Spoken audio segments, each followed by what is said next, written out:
I'm going to be speaking today about sort of the foundation for what I'm going to be speaking about tomorrow as well. For the last several months, I have been over at my home on Maui working on a book that is the culmination of a lifetime of writing. It's my 24th book, and it could well be the last book I write in these areas.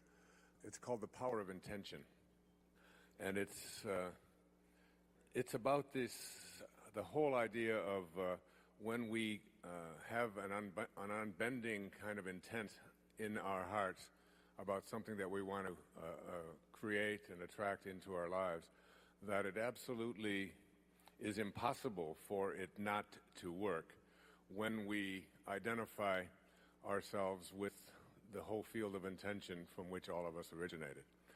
And it is essentially a very spiritual message. And I will be sharing more about that tomorrow afternoon, exactly what intention is and how we can attract virtually anything we want into our lives. I learned something when I was very, very young. I was the richest kid in the orphanage. I was the only kid that ever had money all the time. And today I'm 62 years old, and I still have never made a house payment, nor have I ever made a car payment. And I have purchased 19 homes for various people in my family, including everyone in my family and my wife's family and people who work for me, and my children and my wife's children from her previous marriage, and so on. It has been, and it isn't because I'm special, it isn't because I'm more talented, more educated, more brilliant than anybody else. It's because of something that I have always known in my heart, and that is that something that Earl Nightingale, a man who was a great friend of mine and a dear friend, passed away a few years back, put out a tape back in the 40s called The Strangest Secret. And the strangest secret is nothing more than these words: we become what we think about all day long. And it sounds almost too simple to be such a great and powerful secret. But the fact is that our thoughts are the things that we use to create our reality. Tomorrow afternoon, I will be speaking about the energy field from which all of us emanate. None of us came here because of our parents' blissful activity in the moment of our conception. We think that that's where we came from, but it's just an illusion, it's just a myth. We come from that place. My teacher in India a few years back was asked a question by one of his devotees: where does everything come from? And his response was, where does your question come from? It is from the same no place, the same place that has no boundaries and no form. And it is that spiritual element that all things emanate from. We become what we think about all day long. I've just published a book not very long ago called There's a Spiritual Solution to Every Problem. And the essence of that book is that when you bring higher and faster energy, which is how energy shows up in the universe, it's either high or low, or fast or slow. And higher and faster energy is the energy that nullifies and dissolves lower and slower energy. And even more than nullifying and dissolving it, it converts it into something called love and peace and kindness and receptivity and creativity. So that if you are living in a place in your life in which you have shortages, or which you have disease, or which you have disharmony, or struggles at all, and anything that you label a problem, if you can somehow learn how to do a somersault into the inconceivable, and land in a place where you're looking at a new level of consciousness in which problems are not a possibility for you, and that you can attract anything that you want into your life, that there is a source in the universe. Or you can have a different vision, and the vision you can have is of you to be able to attract and create anything that you want, the power of the mind. One of the great lessons to learn from these kinds of experiences that you'll be having here. So, what I'm suggesting is that there is a place within each and every one of us from which all of us can go, to where all of us can go. There was a man that I admired very much. His name was Herman Melville. Melville was a great American writer back in the 19th century. He wrote Moby Dick. And many other great pieces of literature and much poetry. And he would leave his writing space in western Massachusetts, and he would go out into the cornfields, and he would lie down on his back, and he would see in August, he would see the corn, as they say in South Pacific, as high as an elephant's eye. I think, not South Pacific, whatever that is, Oklahoma, I guess it is. And he would imagine that this sea of corn, silk, that's all that he could see lying on his back, was the ocean. And, you know, I used to teach Moby Dick when I taught English literature. And a lot of people think that he was just an obsessive old man looking for a whale. But what Moby Dick was really about was the pursuit of that which everyone else considers to be impossible, and the obsessive determination to not allow oneself to be defeated by any forces in the universe. It's a very powerful theme in Melville's life. And as he would lie there on his back, he would look up, and this is what he wrote in Moby Dick. For as this appalling ocean surrounds the verdant land, so in the soul of man there lies one insular Tahiti, full of peace and joy, but encompassed by all of the horrors of the half-lived life.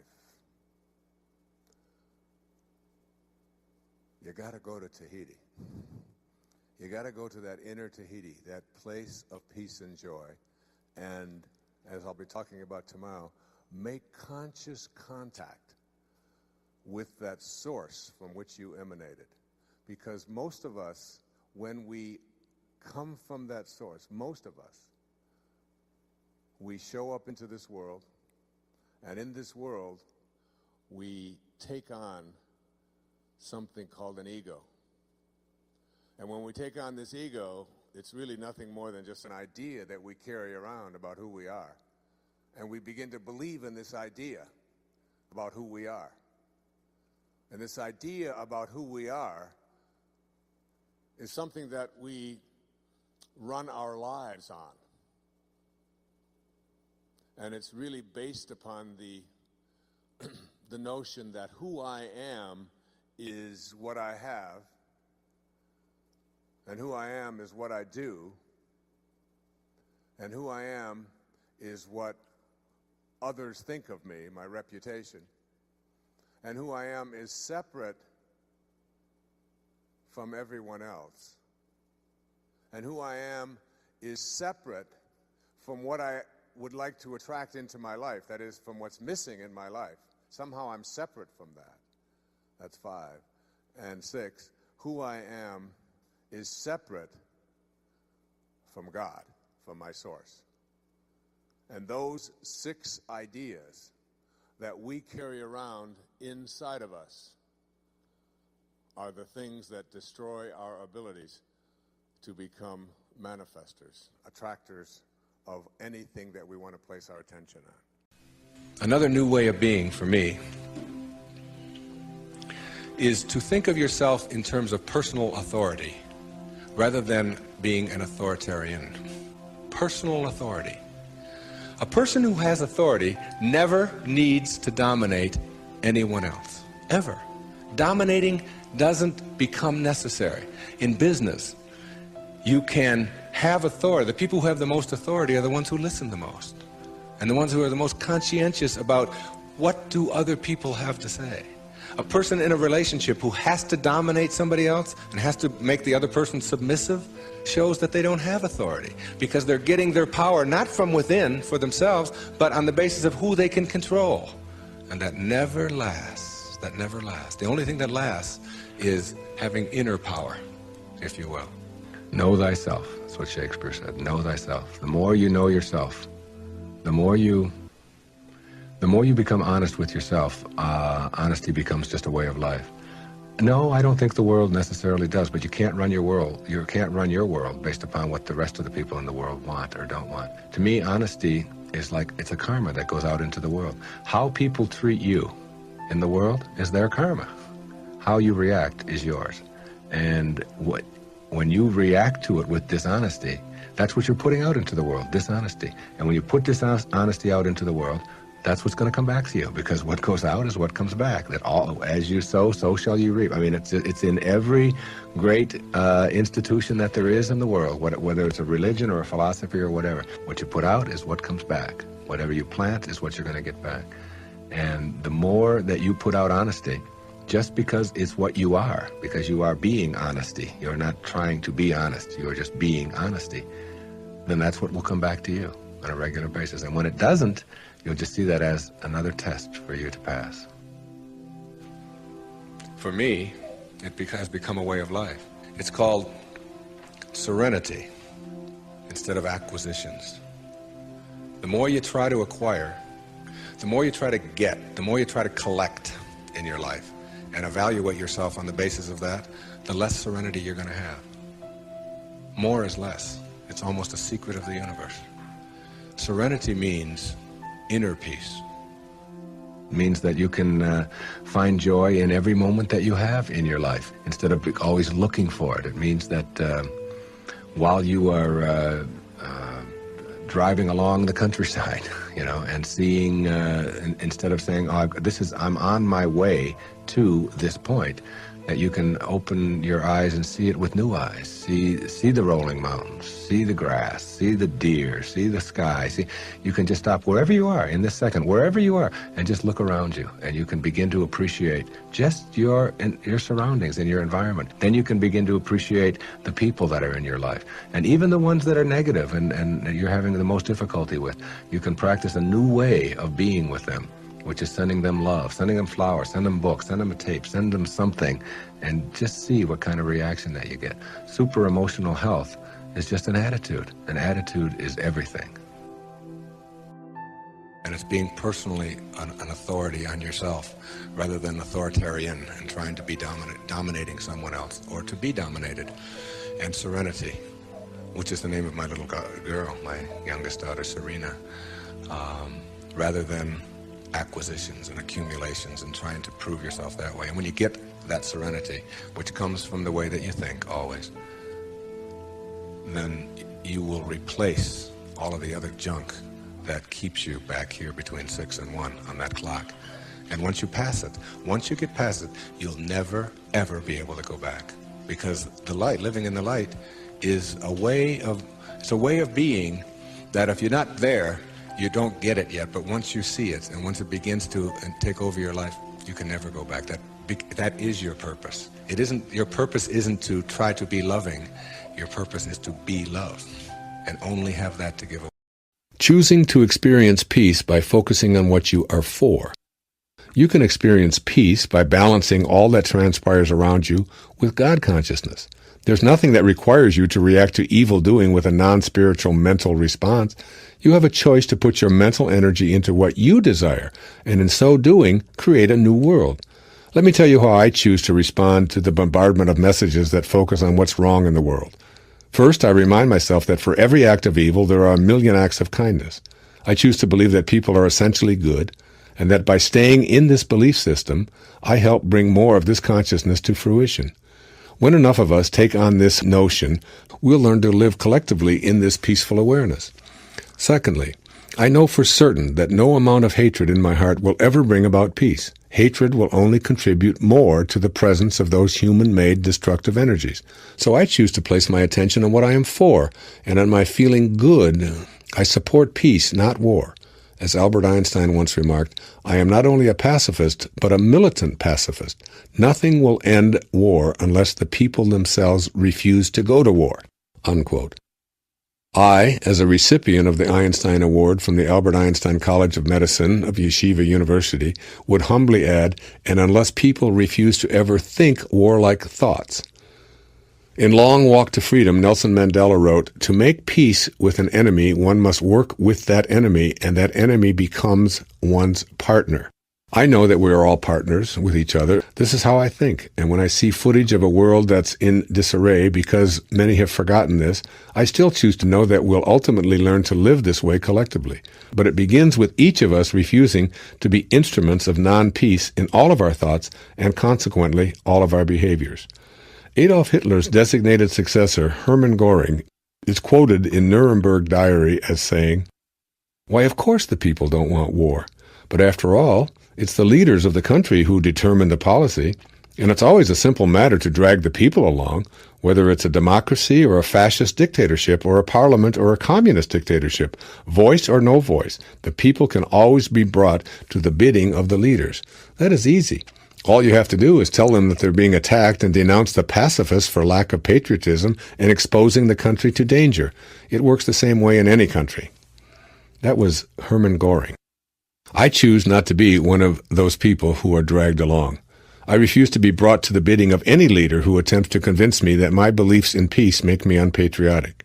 When an unidentified Pentagon official was asked why the U.S. military censored graphic footage from the Gulf War, he responded, "If we let people see that kind of thing, there would never again be any war."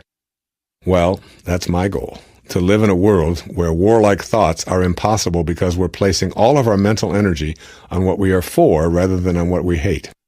Former President Dwight Eisenhower, who was also a commander of the Allies in World War II, once remarked, "Every gun that is made, every warship launched, every rocket fired signifies, in the final sense, a theft from those who hunger and are not fed, those who are cold and are not clothed. This world in arms is not spending money alone.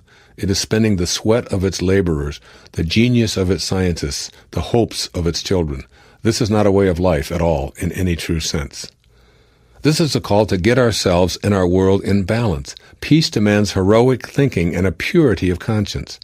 Third, when I see and hear evil, I remind myself I didn't sign up to come here to be a part of hatred.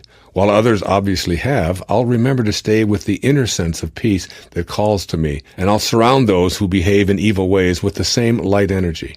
I simply refuse to go to war in my thoughts. I choose to be a beacon of light for the places of darkness that are bereft of this kind of illuminating energy. Finally, as the dispatches of violence continue to come my way, I remind myself over and over again that we have a choice in how we respond to all of this. I know that by feeling hateful in response to hate, I only contribute to the presence of hatred in the world. As an ancient Chinese proverb tells us, quote, "If you decide to pursue revenge, you'd better dig 2 graves, unquote. I know that I have a choice to see what's good about the world rather than what has gone wrong. When those communiques of violence and hatred come streaming toward me, I push the mute button or even the off button, and I recall what the Dalai Lama once said. Quote, "Compassion and love are not mere luxuries. As the source of both inner and outer peace, they are fundamental to the continued survival of our species." Unquote. Those are extremely valuable words describing our need to be in balance. I stay balanced on this dimension of being in a peaceful world by saying them over and over and over again. I now know for certain that I'm obliged to stay in a consciousness of compassion and love, not only to maintain my own balance, but to help ensure the continued survival of our species. There can be no greater calling. All of it is there to teach us something grand and something delightful, and that helps us move to higher and more spiritual places. So the way that you would eliminate adversity is literally to be thankful for it and to say thank you for everything that is showing up in my life, it is going to teach me something profound. And some of the most difficult and very troublesome kinds of things that have occurred to me in my life, what I thought were at the time, have taught me how to be a better writer, a better speaker, a kinder person, a better human being. Because true nobility, it's not about being better than other people. It's about being better than you used to be. And the way that you get better at being than you used to be is by having these challenges show up and then transcending them and overcoming them. I don't look back on my days of drinking, which stopped 17 years ago, as anything other than great and wonderful events that helped me.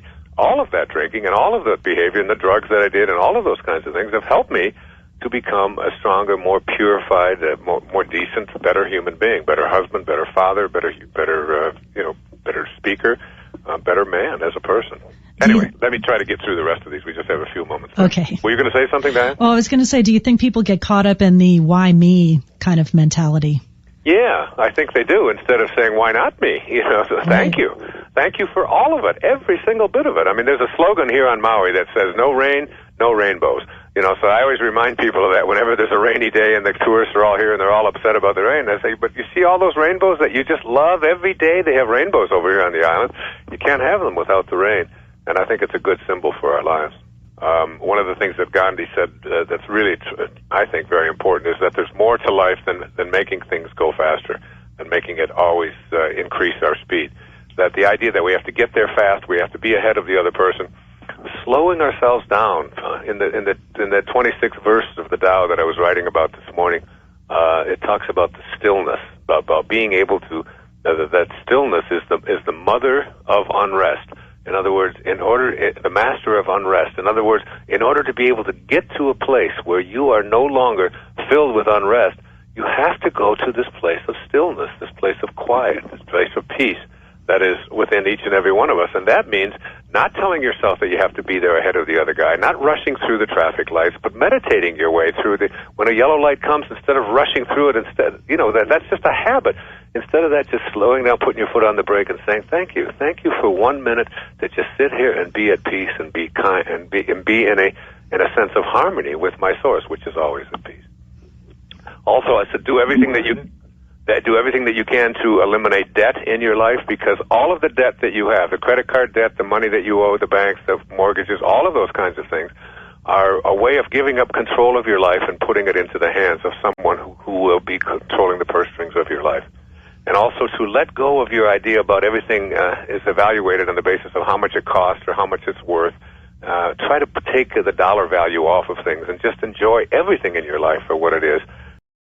I'm going through something right now, and I'm kind of wanting to know why all this is happening to me in my life. At 15, my dad died unexpectedly of, an aortic aneurysm, and then I dealt with that somewhat decent. I don't want to say great, but I was only 15. And then I got married, and my husband and I struggled for 4.5 years to get pregnant, with one miscarriage along the way. And we got pregnant in November last year. We found out December 8th. And then on April 4th, we found out that the baby was really sick. Mm-hmm. And I ended up delivering a stillborn on April 19th. Mm-hmm.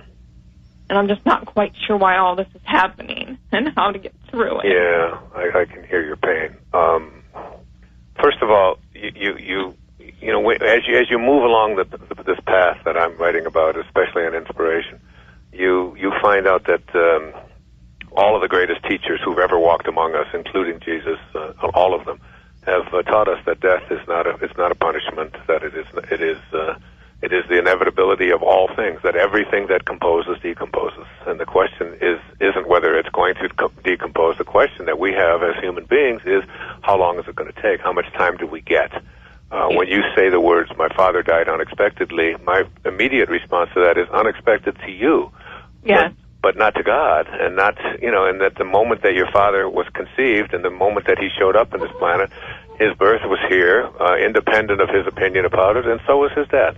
And the same is true of the miscarriages that you've had and the stillbirths that you've had, that there's a perfection in all of this, and that these souls who showed up very, very temporarily, and then for whatever reason that none of us will ever be privy to, weren't ready to show up into this world. What you are doing with it is you're taking it personally. You're saying to yourself, why me? And how could something so terrible as this happen? And how much of this kind of thing do I have to put up with before I'll have peace in my life? And I'm saying to you, have peace in your life now, and even be in a state of gratitude for just the fact that you've been able to participate in the dance of life. You've already created life twice, and because it didn't last as long as you thought it should last, that's just our ego at work. Let it chase you. Let it follow you instead of being something that you're consumed with having to get. Because the more you're attached to the outcome, the more you're trying to get something that isn't what you really want. And this idea of knowing that divine intelligence will work in exactly the order and the preference and the time that it is supposed to. In the Course in Miracles, there's this often quoted passage that says, infinite patience produces immediate results. And it sounds like it's a contradiction, doesn't it? It sounds like a paradox. If I'm patient, infinitely patient, then I will have to wait a very long time. And this idea of attempting to hurry along the divine intelligence is something that we do with our egos all the time. Obviously, creation reveals its secrets by and by, as it is supposed to, as it is ordained. This principle of detaching ourselves from outcome, along with having infinite patience, is really essential to your manifestation process. It is inconsistent with what we have a tendency to think is the way things should be working. Because if I do everything that I'm supposed to, if I follow all of these principles and I set down all the rules and I get it all organized, then I expect that I'll have results. That's the time in our lives that I referred to earlier in the very first principle of being the warrior, going from the athlete to the warrior. That's the time in our lives when we set our goals. And there's nothing wrong with setting goals. I've written about it and talked about it on many programs right here at Nightingale Conant and in many of my books. But the idea of thinking that setting goals and then just going about and having them show up is still the thinking that keeps us sort of stuck back at the warrior phase of our development. It inhibits us from moving to higher places wherein we can begin to manage the coincidences of our lives, which sounds like a contradiction, doesn't it? If it's a coincidence, you can't manage it. If you're managing it, then it's not a coincidence. But when you begin to transcend some of these paradoxes, when you reach a higher level. So setting goals is one thing, and it's something that we do in the earlier stages of our spiritual development.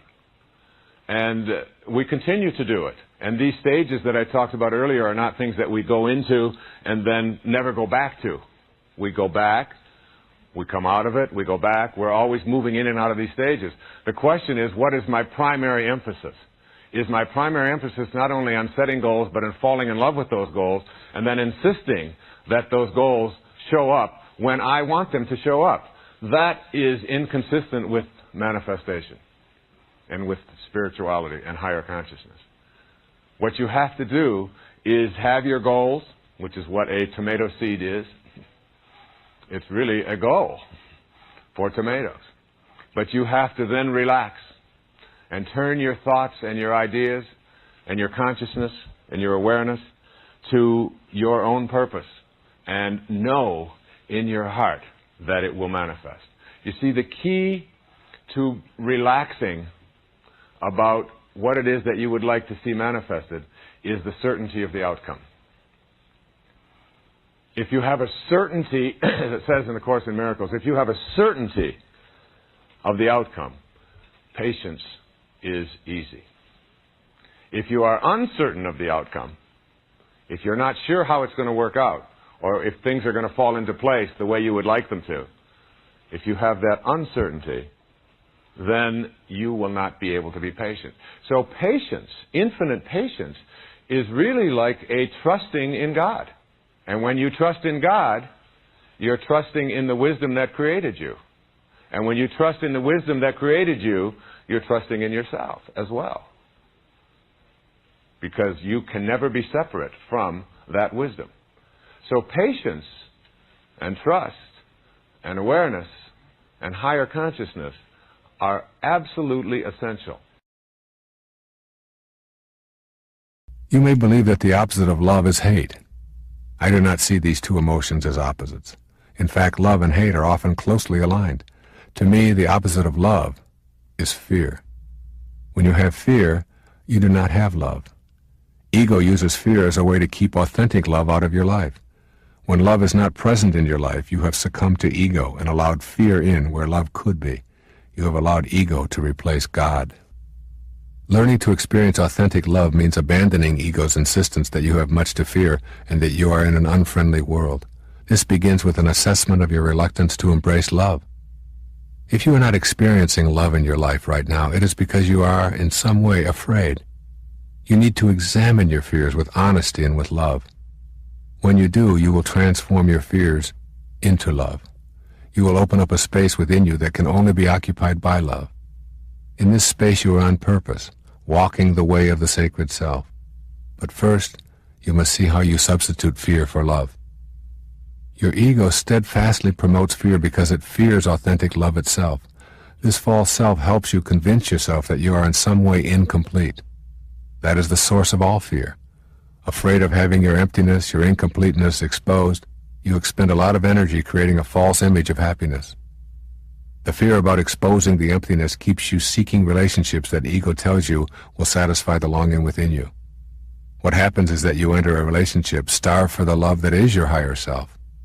Your inner hunger is masked, pretending to be something else. No wonder so many people repeatedly think they have found love and repeatedly declare they've lost it.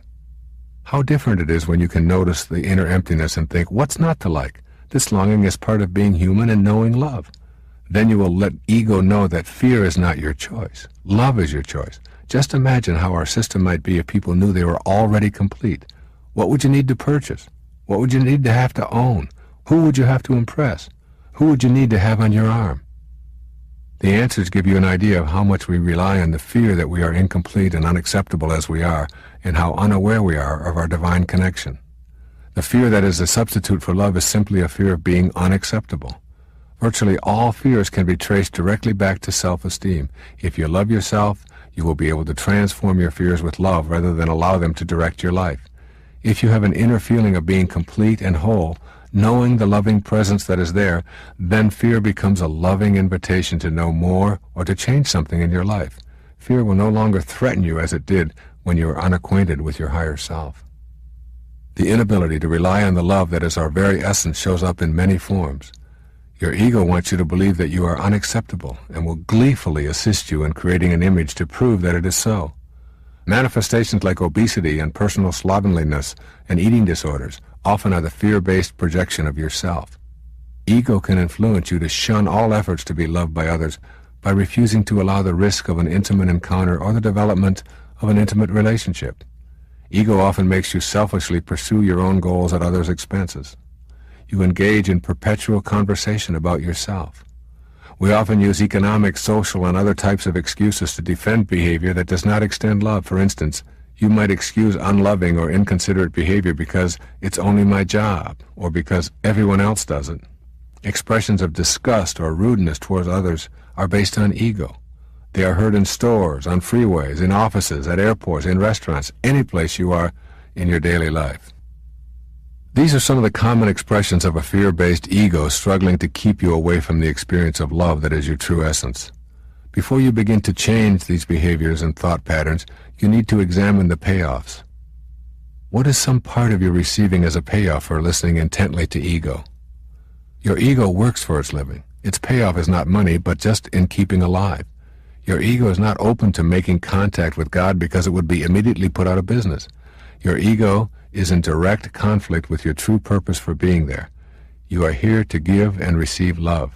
Your ego protects you from that vision by keeping you in a belief system that declares you are separate and special. By hanging on to the fears of your insufficiency, you can avoid taking any risks. As long as you have self-doubt and all of its attendant fears, you are guaranteed to stay in servitude to your false self. Your ego thrives on guilt. Your higher self knows that you should forgive yourself, learn from mistakes, and release feelings of fear and anxiety. But ego hands you guilt so that it will thrive. Guilt is the inner fear that you should pay a price for any and all mistakes you've committed in your life.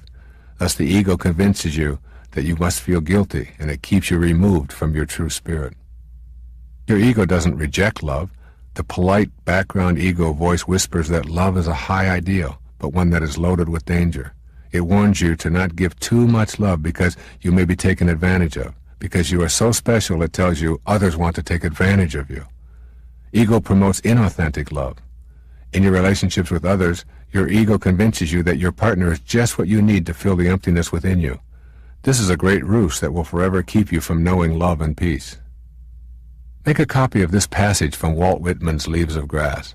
Tape it to your mirror and read it every morning.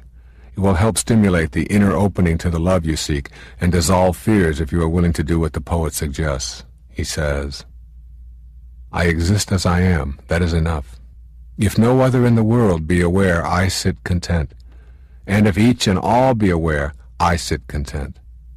One world is aware, and by far the largest to me, and that is myself. And whether I come to my own today or in 10,000 or 10 million years, I can cheerfully take it now, or with equal cheerfulness, I can wait." Remind yourself that God created you in perfect love, that is changeless and eternal. As you recognize and affirm this aloud each day, you will lose your fear of inadequacy and incompleteness. Constantly recalling the affirmation of being a creation of God beyond the world of the manifest will chase the fears away. Forgive yourself and welcome love back into your life. And in the New Testament it says, "Do not be conformed to this life, but be transformed of it." An interesting notion. And what is all matter on our planet, and how is it created, other than that which was given to us by God? What is it? All matter is, through form, an idea, a thought. I want to invent chalk, I want to make a microphone, I have a thought, and then I manipulate through my form and create matter. What did Jesus do? What did Buddha do? What did Sai Baba do? What did great spiritual leaders do? Do you believe in the miracles of those spiritual people? I mean, do you really believe? Christ said, "All that I can do, you can do, and greater things." How many of you believe in this room that those miracles really happened or that they're just fiction? How many believe that they really happened? I do too.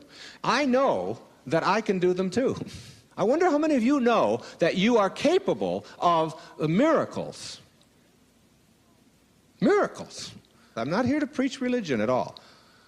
I'm here to talk about transformation. What is materializing an object? What is changing water into wine? What is that? But a transformation. It is not using the form, going beyond it. Now, where is the place in your life where there are no boundaries? There is no limit. No limit whatsoever. The only boundaries we have are in form. And as long as you believe you are form, you're going to always have boundaries and obstacles. When a woman said to me in a church, "What are the obstacles to my achieving full happiness?" I said, "The belief that you have to have obstacles." That's all.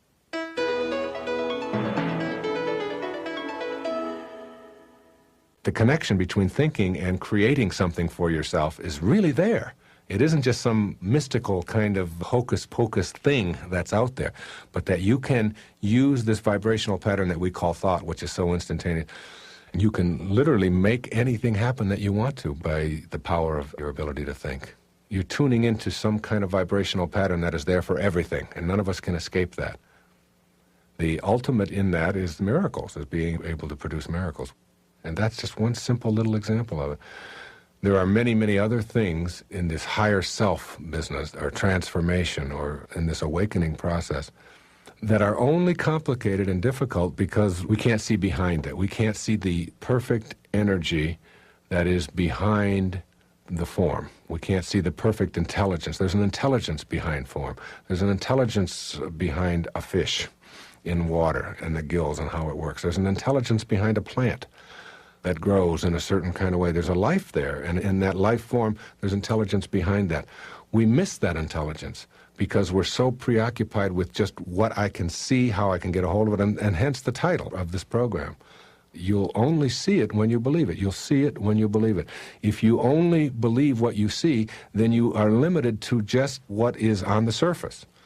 And you don't even believe in the intelligence behind anything. But if you believe that you'll see it when you believe it, then when you start expecting and knowing that there's a special intelligence in the universe behind everything that has life in it, and you begin to behave as if the perfection in all life really matters, and you begin to know that that is real for each one of us, then what happens is you're looking beyond what everybody else sees. And all of a sudden you start seeing miracles happening in your life that are just astounding to you. And at one time they were just thought of as coincidences or, oh yeah, but that's weird, but you can't really make that happen.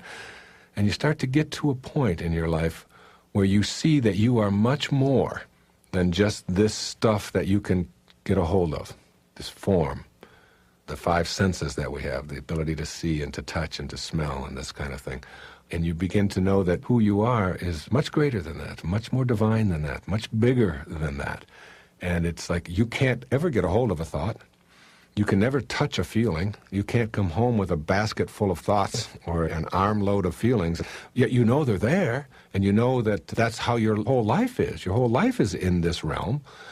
Then you begin to look for that special intelligence or that special love. We have so much trouble putting a label on it. And you begin to see it in all life. And you begin to then think in accepting and loving and kind ways towards everything and everyone that has life in it. And before long, you're creating out of that love, out of that special harmony that you are and that is you, you're creating new kinds of relationships and you're creating new kinds of loves and new kind of excitement in your life. And then before long, you're making things happen that you never thought could happen before. And then you start expecting miracles instead of being surprised by them. And your whole life changes. A lot of people are looking for the how-tos. You know, how can I become a more spiritual person? Or how can I find my purpose? And they start with the way that they learn anything. Problem-solving logic. A plus B plus C plus D equals whatever it is, and you just go through the steps. It's not like that. When you consider that everything that you have done in your life has led you up until this moment that you have right now, and all of the things that you have assessed to be negative, all of the addictions perhaps that you've had, all of the problems you've had in your marriages, all the problems you've had with your children, all of the weight problems perhaps that you've had, all of the difficulties that have come your way, the financial concerns and the bankruptcies and all of the stuff that if you were to reach into your bag, you know, you could pull out this whole bag full of negative stuff. You get to a point that the Buddhists call satori, S-A-T-O-R-I. Satori. It means instant enlightenment. Instant enlightenment. And the Buddhists believe, by and large, that enlightenment is something that happens in instants. It happens in moments. It's like, I've talked about it some of my other tapes, about going through the gate. You know, it's like on one side of the gate is the path that is strewn with thorns, all right? And there's all of the stuff that I have just described. And then there's this gate ahead of you. And then on the other side of the gate is this garden. And there's this flowers, and it's just magnificent, and there's happiness, and there's bliss, and there's fulfillment, and there's all of this wonderful stuff on the other side. But you can't get through the gate. And then comes the moment in your life when you go through the gate. You just go through. You know, the thorns that were there don't matter anymore. The obstacles are no longer obstacles. It's just and it's like, boom, instantaneously you are now on a different path altogether.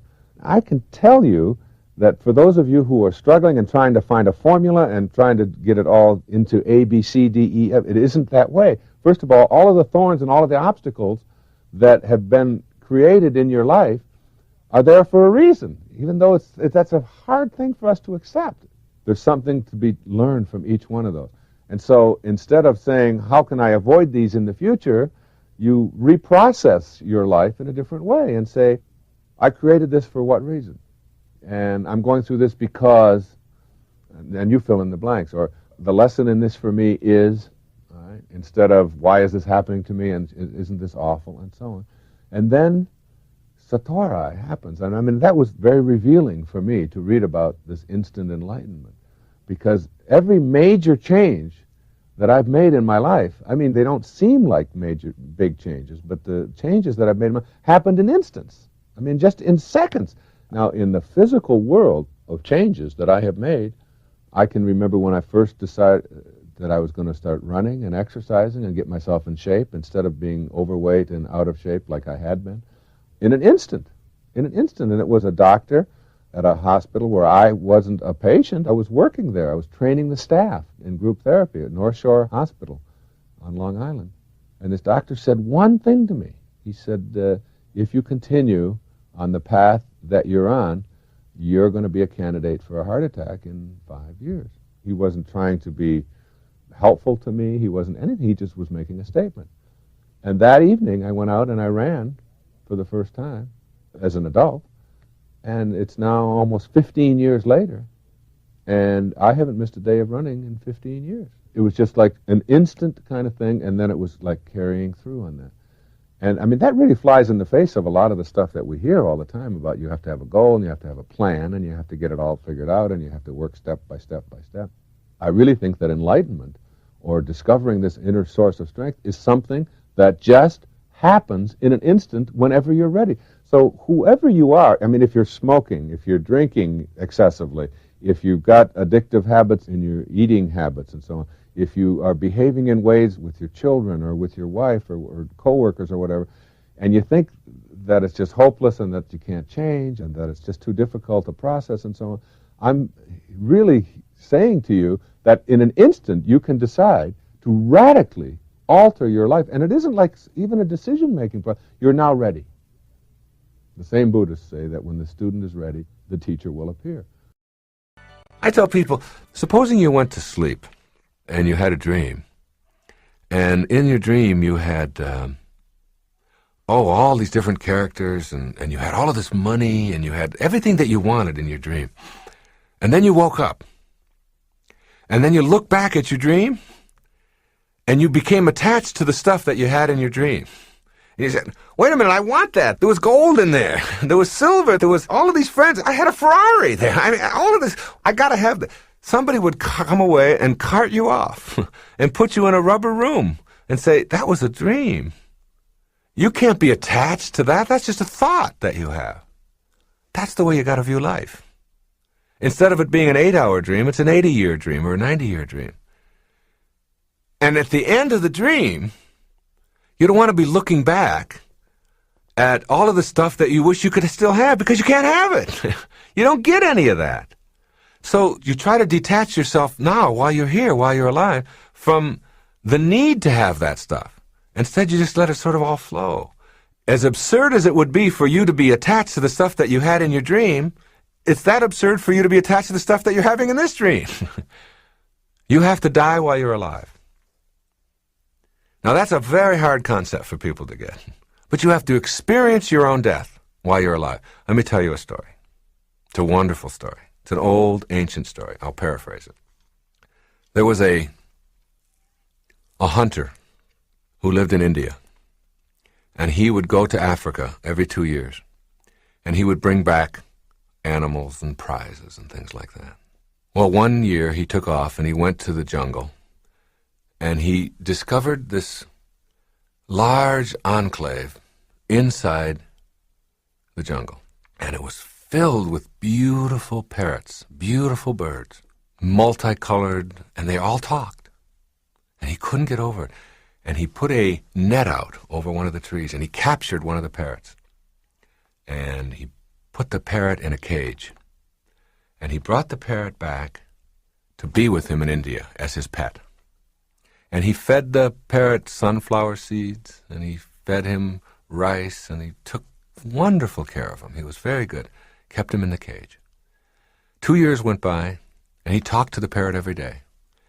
And he said to the parrot, I'm now going back to Africa. Is there anything you would like me to say to your friends back there in the jungle when I'm back there? The parrot said, yes. Tell them that I'm very happy in my cage. Tell them that I am joyful and that I love being in my cage here with you. Just tell them that. The hunter went back to Africa. He went back to the place in the jungle where he had been 2 years before. And he told the story. He said, your friend that I took back has a message for you. And the message is that he is happy in his cage, that he is joyful with me, and that he has no regrets. At the instant of hearing that, a bird on one of the branches keeled over and dropped dead. Dropped dead, stiff.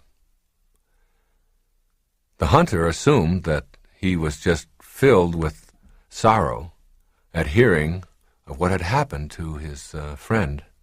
So he went back to India, and he told his parrot what had happened. He said, I went back and I did just as you said. And I told them all of that. And at the moment that I told it, apparently one of the parrots was so upset that he'd missed you so much that he just dropped dead. And at the instant that that happened, the parrot in the cage keeled over, dead. His legs went straight up in the air, and he went stiff. The hunter was beside himself. He couldn't figure out how could this happen. And he took the dead parrot out of the cage, opened it up, and threw it out on the woodpile. The instant that the parrot landed on the woodpile, he flew up to the branch. And the hunter said, you tricked me. What is this? I thought you were dead. And the parrot said, my friend was sending me a message. He told me, by his actions, that in order for you to escape from your cage, you must die while you're alive. Okay, now that's an old story. That's an ancient story that's been told over the years. What does it mean? I mean, don't you see that this is a cage? That the whole planet is a cage? If you can just stand back far enough and see that we're still restricted by the limitations placed on us as human beings. We're stuck here, or maybe in our homes, or in wherever we are. We're all in cages. And even though we have more room to manipulate, we may even have a whole planet, we're still sort of in cages. Now, how do you escape from the cage that you're in? You have to die while you're alive. You have to literally experience your own death. All of us have to. All of us are going to die. So why not experience it in advance? And see yourself out of your body, gone, but able to look back at what's going on now. Just like the dream, where you have the dream and you have everything you want, but you're able to look back at it. As you do that, you begin to see the folly, the absurdity of hanging on to anything, of being attached to anything, of needing anything, of telling yourself that I can't be happy if, from the perspective of having died, but being able to look back on it just like the dream. As soon as you can do that, as soon as you can experience yourself formless, dimensionless, form and all of the attendant things that you hang on to become irrelevant. They're not necessary any longer. You have a whole new way of living, a new way of being.